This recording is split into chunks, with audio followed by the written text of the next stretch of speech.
mengingat bahwa kita bisa datang ke sini, bisa belajar bersama-sama, ini kita bisa saling bertafakur izin, saling kita memberi ilmu, saling mendapat ilmu, semua karena izin dari Allah Subhanahu wa Ta'ala, semua karena nikmat dari Allah Subhanahu wa Ta'ala. Bukan semata-mata karena kemampuan kita, bukan semata-mata karena usaha kita, bukan semata-mata karena keteguhan hati kita, tapi karena Allah yang memudahkan.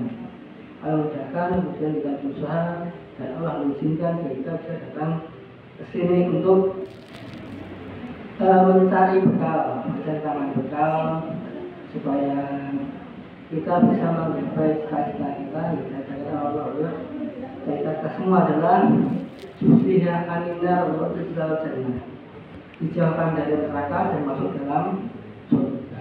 Itu cita-cita kita. Jadi kalau kita datang pengajian, cita-citanya kok supaya nanti rezeki kita bertambah, temuan. Kita datang ke pengajian supaya nanti usaha kita tambah lancar, tambah besar, tidak ketemu. Kita datang ke pengajian adalah supaya tambah bekal kita menghadapi setelah kita hidup di dunia. Bagaimana nanti kita akan menghadapi kehidupan di alam barzakh. Kemudian nanti akhirnya, finishnya, bagaimana nanti nasib kita di akhirat. Itulah inti kita datang ke majelis taklim, kita belajar agama. Sedikit mengulang yang kemarin ya.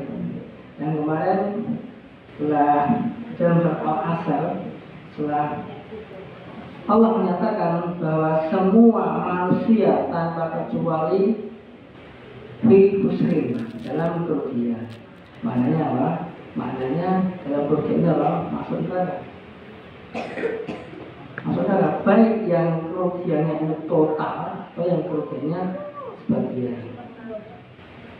Setelah Allah menyatakan semuanya, kemudian dikecualikan illal ladzina amanu, kecuali orang yang mempunyai 4 faktor ada dalam dirinya. Ini yang akan dikecualikan. Yang pertama adalah iman. Yang kedua adalah orang yang melakukan amal soleh.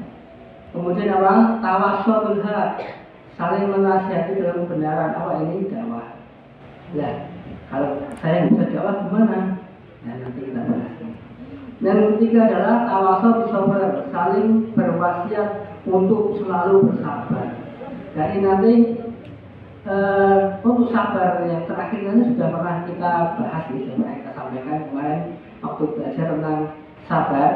Di mana sabar itu ada 3 bagian. Yang pertama adalah habsun nafsi ala taatillah, kita menahan jiwa untuk selalu taat pada Allah. Yang kedua, ijtinabu ma'asihi, sabar itu adalah kita menahan jiwa kita jangan sampai kita maksiati Allah. Yang ketiga adalah ada mutasaruti ala qadarillahi wa qadarihi, tidak adanya perasaan marah, perasaan jengkel ketika kita terkena musibah atau takdir Allah yang menurut kita tidak enak. Ya sekarang kemarin kita sudah sampai pada tentang apa itu iman. Jadi kita mengenal bahwa iman itu mencakup 3 hal. Yang pertama, pembenaran dengan hati, diyakini dengan hati. Yang kedua adalah diucapkan dengan lisan. Diucapkan gimana? Syahadat. Dijelaskan para ulama bahwa yang masuk iqrar bil lisan adalah diucapkan dengan syahadat, dan syahadat ini bukan sekedar syahadat yang diketahui maknanya yang benar, rukun-rukunnya diilmui, syarat-syaratnya diilmui, dan konsekuensi dari persyahadatan itu dilakukan. Itu bukan sekedar kita mengucapkan asyhadu alla ilaha illallah tapi kita masih menyembah berhala. Ini berarti cuma mengucapkan tapi tidak melaksanakan konsekuensi syahadat. Yang ketiga adalah amal bil jawari, atau ada istilah yang lain amal bil arkan. Iman itu telah diyakini dengan hati, kita ucapkan dengan lisan, maka konsekuensinya adalah diamalkan dengan perbuatan seperti sholat, puasa, seperti kita mengeluarkan zakat, seperti kita membantu orang lain, seperti kita berwalidain, seperti kita berbakti pada orang tua. Dan amal ini adalah termasuk juga amal hati. Dan pada ini yang paling penting. Amal hati ini yang paling penting. Amal hati ini yang menentukan sah tidaknya amal kita. Amalan hati yang akan menentukan sah tidaknya amal kita. Ini nama amalul dunia. Sesungguhnya amal kita tergantung niatnya. Sah tidaknya amal kita tergantung dari niat kita. Kelihatannya kita sholatnya khusyuk, ternyata hati kita bahwa pengen dapat pujian, itu sudah membatalkan amal. Dan mengendalikan hati ini kira-kira lebih gampang atau lebih sulit daripada mengendalikan hal tersebut. Lebih sulit. Yang paling sulitnya mengendalikan hati. Ketika kita dipuji orang itu, yang kemudian melambung itu amal kita yang jawareh atau hati kita yang melambung? Hati kita. Hati kita yang paling sulit. Hati kita yang paling sulit untuk mengingat bahwa semua nikmat yang kita dapat, nikmat Islam, nikmat iman, nikmat kita bisa melakukan amal soleh itu dari Allah itu, ketika hati kita ini awalnya, hati kita sudah lalai. Mungkin kita bisa jalan khusyuk, tapi hati kita belum tentu. Jadi ya, berarti untuk amal ini meliputi amalan hati dan amalan anggota badan. Dan amalan hati ini merupakan pondasinya, merupakan pondasi daripada iman. Bagaimana? Keyakinan pertama, usaha pertama adalah tasdiqu bil qalbi, yaitu pembenaran dengan hati. Ini merupakan pondasi atau dasar dari iman yang paling penting, yang paling pokok. Kadang-kadang kita justru malah sibuk dengan amalan zahir, kita sibuk dengan penampilan lahir. Ya benar-benar penting. Allah sudah perintahkan ketika kita datang ke masjid pakai pakaian yang bagus, pakai wangi-wangian, ya. Tapi menjadi paling penting adalah amalan yang ada di dalam hati kita. Bahkan ketika Rasulullah SAW mengatakan 3 hal yang membinasakan itu, salah satunya adalah ijabul mar'i binafsi, orang yang ujub dengan dirinya sendiri. Ini amalan apa? Amalan hati. Amalan hati bisa membinasakan. Kesombongan juga namanya dalam hati. Disabda Rasulullah SAW, la yadkhulul jannah. Orang yang punya kesombongan tidak masuk surga. Ini dikatakan para ulama bukan berarti Islamnya batal, bukan. Tapi ini adalah ancaman bahwa orang tersebut bisa mampir dulu di neraka. Ini tentang iman, ya. Mari kita bersama pada iman. Yang kedua adalah syarat supaya kita dikecualikan dari orang yang merugi adalah amal soleh. Amal soleh ini juga masih nanti berhubungan dengan iman. Yang kedua adalah amal soleh setelah beriman. Perwujudan dari iman adalah amal soleh sekarang. Apa sih itu amal soleh? Amal soleh adalah semua perbuatan kita yang menjauhkan dari neraka dan mendekatkan ke surga. Itulah dekat dari amal soleh. Nah, sekarang gimana cara kita tahu apakah perbuatan kita ini mendekatkan ke neraka kita? Kita pelajari.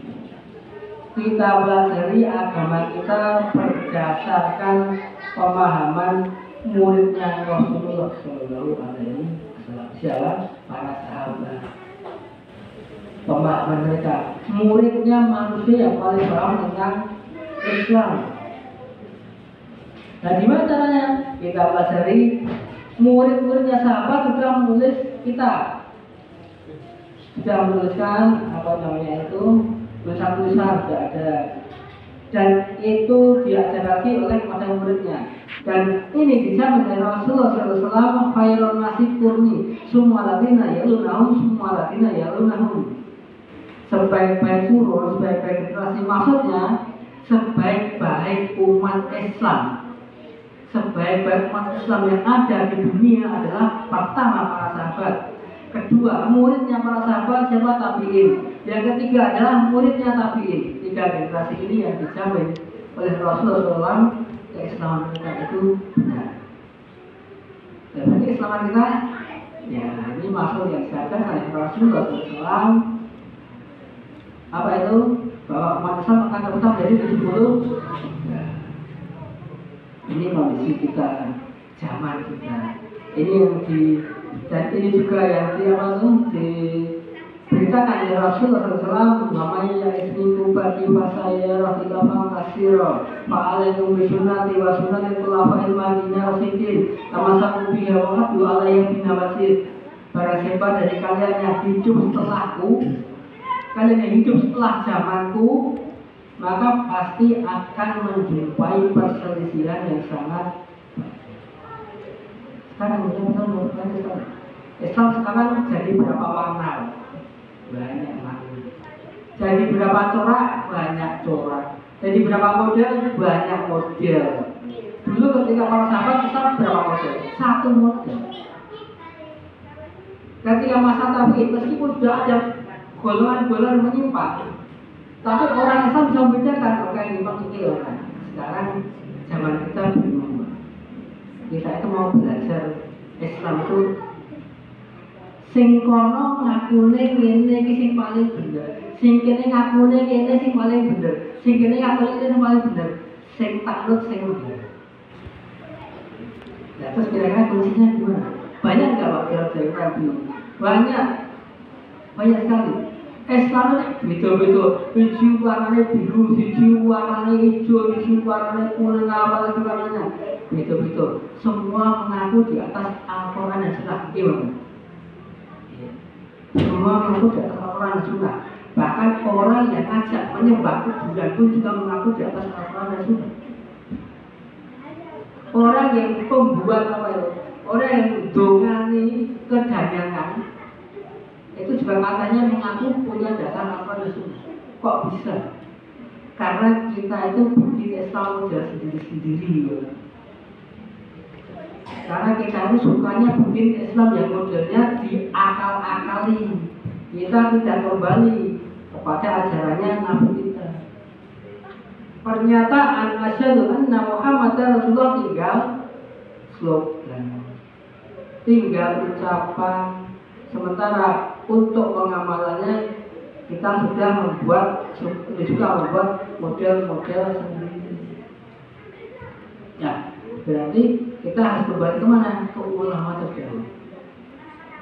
Kita kembali ke ada Imam Syafi'i, coba. Ada Imam Bukhari yang merupakan murid dari para ulama. Nah, berarti ulama sekarang apakah mereka ada? Dan ulama sekarang pun ketika mereka mengajarkan satu ilmu, mereka juga masih akan mencantumkan ini adalah dalam kitab Bukhari, ini adalah kitab Muslim, ini adalah di dalam kitab Abu Dawud dan sebagainya. Ketika menjelaskan ayat ini, tafsirnya seperti ini, mereka sudah merujuk kepada ulama-ulama zaman dulu.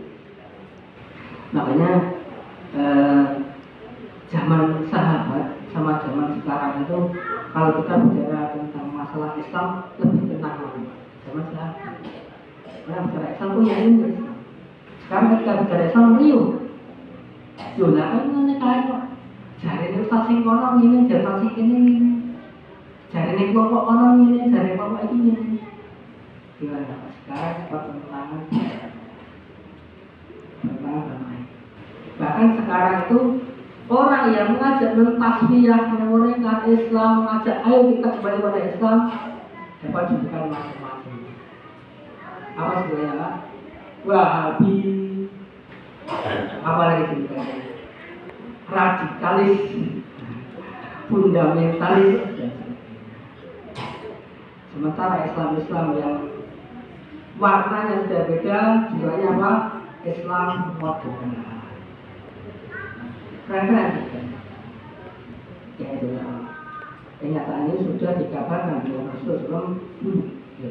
Makanya ketika kita bicara tentang amal soleh, kita akan kembali bicara tentang Islamnya modernnya Rasulullah SAW. Amal-amal yang akan menyelamatkan kita dari neraka dan masukkan kita ke surga, maka kita mau tidak mau harus bicara tentang Islam yang diajarkan oleh Nabi kita Muhammad Shallallahu Alaihi Wasallam. Itulah maksudnya. Jadi kita harus belajar. Kita harus peduli untuk belajar. Dan sekarang setelah amal soleh tadi adalah semua amal yang menyelamatkan kita dari neraka dan memasukkan ke dalam surga. Dan amal soleh ini ada dua syarat. Syarat yang pertama, suatu amal bisa dikatakan amal soleh ketika niatnya itu ikhlas karena Allah. Nah, sekarang kita tanya, apakah semua kita yang datang ke sini, yang ngaji ini sudah melakukan amal soleh?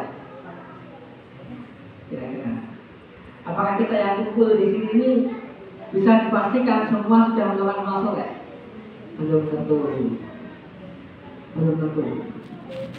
Makanya kembali kita tengok yang pertama adalah hati kita, niat kita.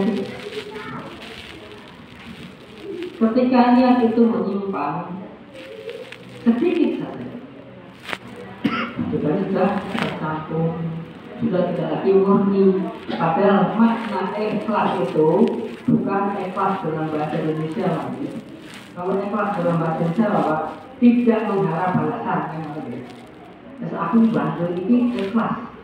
Aku orang harap dibalas, orang harap dimatur murni, orang harap dipuji-puji. Bukan itu ikhlas. Ikhlas yang dimaksud dalam agama ini adalah maksudnya murni. Murni 100%. Murni 100% adalah untuk Allah. Murni 100% untuk Allah. Jadi kemarin saya matur bersama dengan, ketika kita datang ke masjid ini karena pakai sama yang enggak, ikhlas enggak? Enggak. Kita datang ke masjid ini daripada anak kegiatan. Tapi boleh tidak? Ya boleh, bisa jadi nanti di masjid ikhlas, bisa jadi karena dari awalnya pakai uang kalau saya muda, tekanan masjid ternyata ada ilmu masuk, alhamdulillah. Jadi bukan berarti kemudian kalau kita itu punya perasaan pakai uang kalau saya muda, jangan itu apa? Karena itu baik. Maksudnya baik adalah yang didatangi ini baik, meskipun mungkin ketika nanti kita tidak bisa melawan hati kita, mungkin tidak ada pahala, tapi kan bisa jadi mungkin juga akan ada ilmu yang masuk kepada kita. Ilmu yang masuk kepada kita. Jangan sampai contoh ini. Ini seperti yang definisi yang dikatakan oleh Imam Nawawi rahimahullah. Orang yang melakukan amal karena manusia itu riya.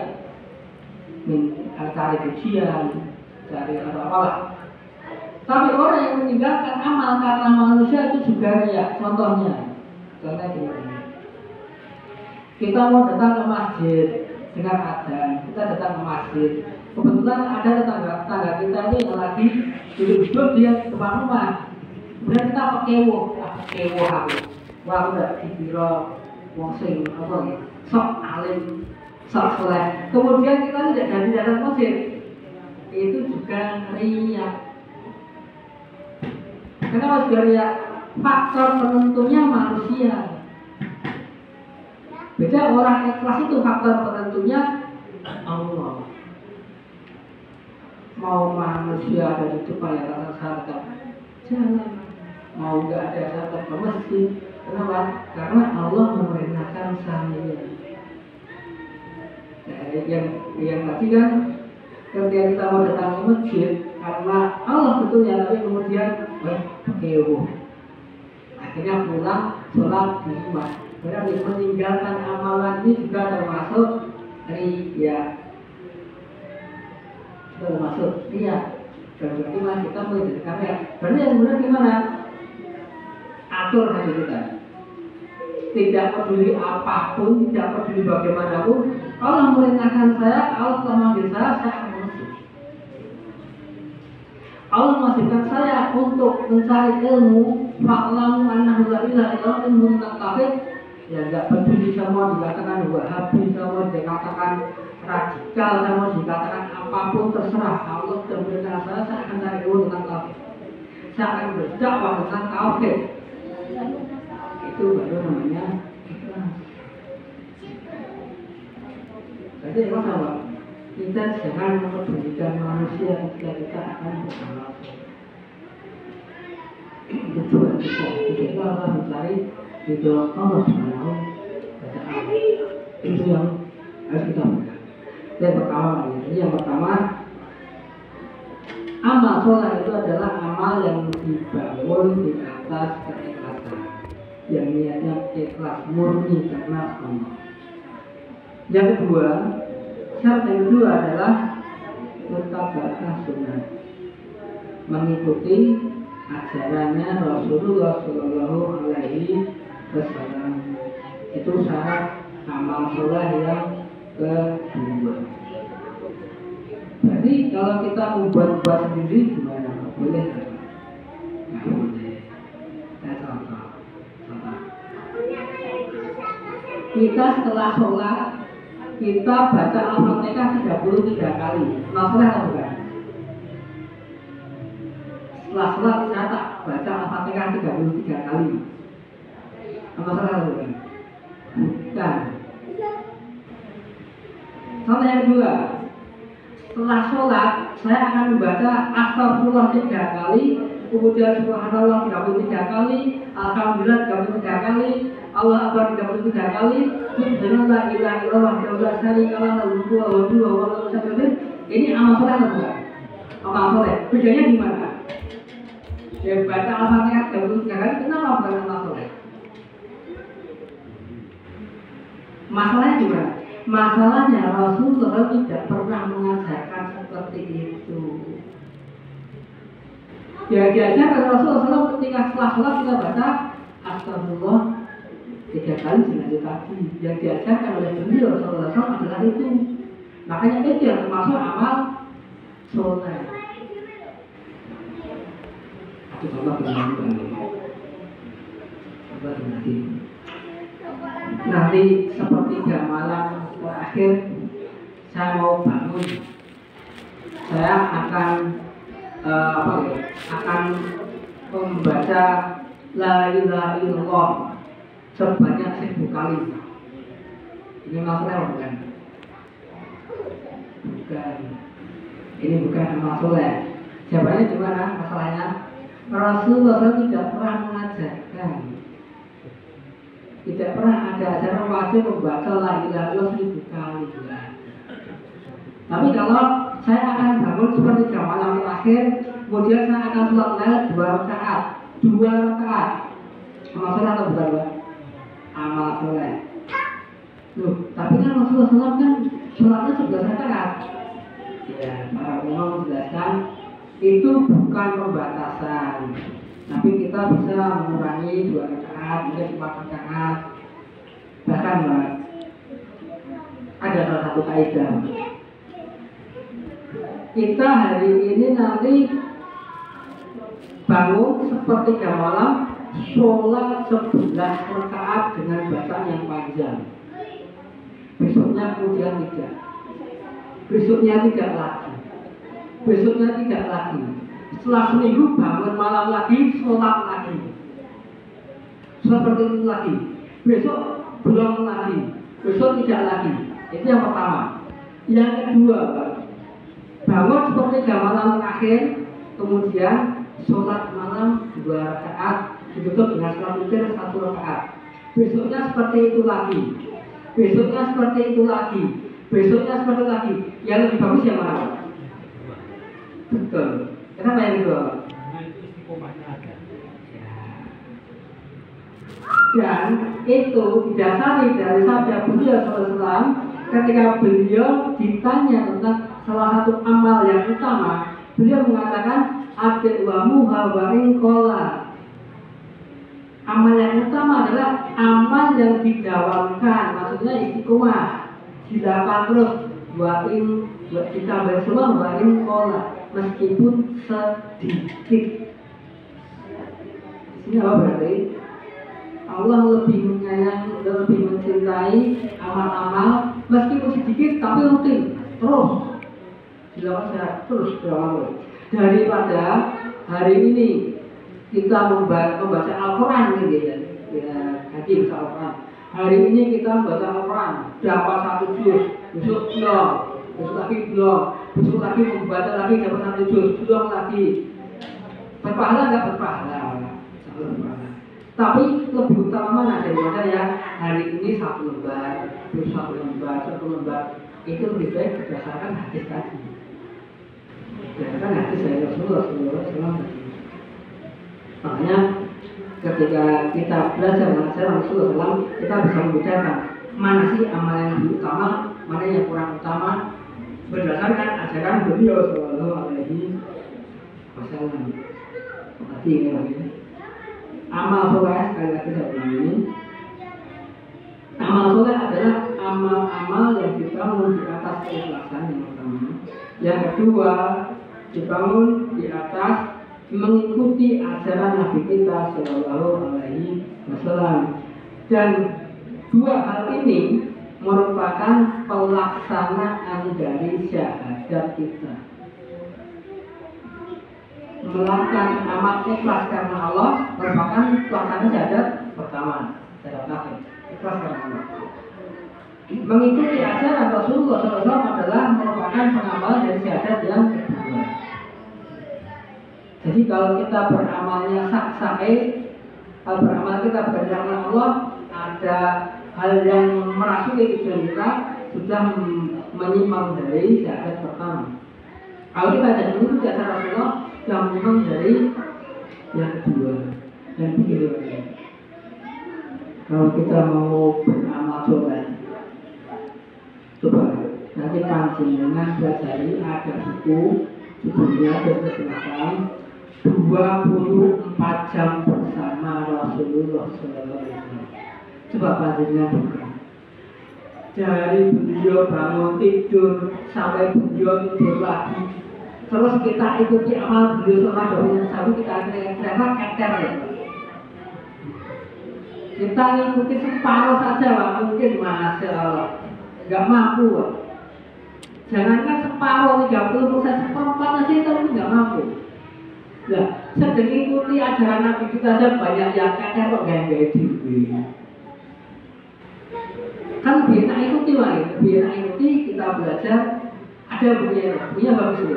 Nah, kita mau tahu bagaimana Rasulullah setelah bangun tidur itu apa yang beliau lakukan, kemudian apa terus sampai kemudian beliau tidur lagi komplit. Ya, kalau kita melihat itu, wah, ada yang bisa mengikuti masalah. Dan kalau kita tahu tentang itu, kita sudah tidak butuh lagi. Kalau kita butuh inovasi dalam agama itu kita tidak butuh. Wong sing jelas-jelas diajarke wae keter. Banyak ketere kok dadak gawe-gawe meneh. Karena Rasulullah SAW pernah menegaskan ini disampaikan oleh sahabat Abu Dzar, maka sayyidun yukori dunia jannah wa yu'abaidu minan nar illa waqad buina lakum. Tidak aku tinggalkan sedikit pun, tidak aku tinggalkan sedikit pun hal-hal yang bisa menyebabkan hal-hal yang mendekatkan ke surga dan menjauhkan dari neraka kecuali sudah aku jelaskan. Jadi apa? Ajaran Rasulullah sudah komplit. Kita nggak perlu buat inovasi. Wah, inovasi ini sesuatu burung rakatin lama ya. Tambahnya hiji perlu. Kamu kira terkrosok. Gimana kira? Nah, jadi bukan kita mendekat ke surga, malah mendekat ke neraka. Lalu kok bisa? Karena merubah agama. Agama ini yang membuat Allah, yang membuat Allah kemudian diwajibkan kepada Rasulnya Sallallahu Alaihi Wasallam, kemudian diajarkan kepada umatnya. Kalau kemudian kita merubah agama, yang kita rubah bukan siapa? Allah. Allah sudah menyatakan bahwa Islam sudah sempurna. Al-yawma akmaltu lakum dinakum wa atmamtu alaikum nikmati wa raditu lakum Islam akhirnya. Dalam surat Al-Maidah. Allah sudah menyatakan sempurna. Kok awal dhewe gawe-gawe berarti maidu. Gimana? Allah sudah menyatakan sempurna, Rasulullah sudah menyatakan sempurna, ujian kita gawe-gawe agama liane ini gawe acara ngene lah selalu nanti zamannya beda nih. Jadi dia menuduh bahwa Rasulullah SAW caranya nggak sampai akhir zaman. Kalau bilang ini zamannya kan beda, itu belum orang ini saya ya begini ikut-ikutan agama lain. Dan terjadi ya, terjadi. Rasulullah tahu kan hal ini terjadi sangat baik. Gimana tahu? Beliau pernah bersabda, "Laqad tabi'una sanana man qabla bisibran bisibrin wa diru'an bidiran hatta law salaku juradu bila salatuhu." Sungguh umat ini akan mengikuti umat-umat sebelumnya, sejengkal demi jengkal, serta demi serta, sampai-sampai ketika umat yang lain itu masuk dalam lubang dokter kadar buruk ya, kan rumahnya itu beli-beli, sampai-sampai kalau umat yang lain itu masuk ke lubang dok, umat Islam juga akan itu. Berarti Rasulullah sudah tahu keadaan kita, tahu. Wah, ada sahabat yang bertanya, Muhammad ya Rasulullah, jadi itu siapa ya Rasulullah?